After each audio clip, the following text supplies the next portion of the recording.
Iran's military used bomb-laden drones for the first time during army exercises, the state-run Islamic Republic News Agency reported.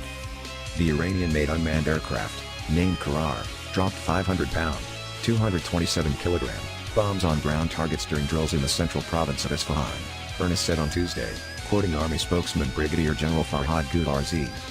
Until now the bombs were carried by F-4 and F-5 fighter jets, he added. In September, Iran said a Karrar drone was used to intercept U.S. aircraft that entered Iran's air defense zone during military exercises in the Persian Gulf.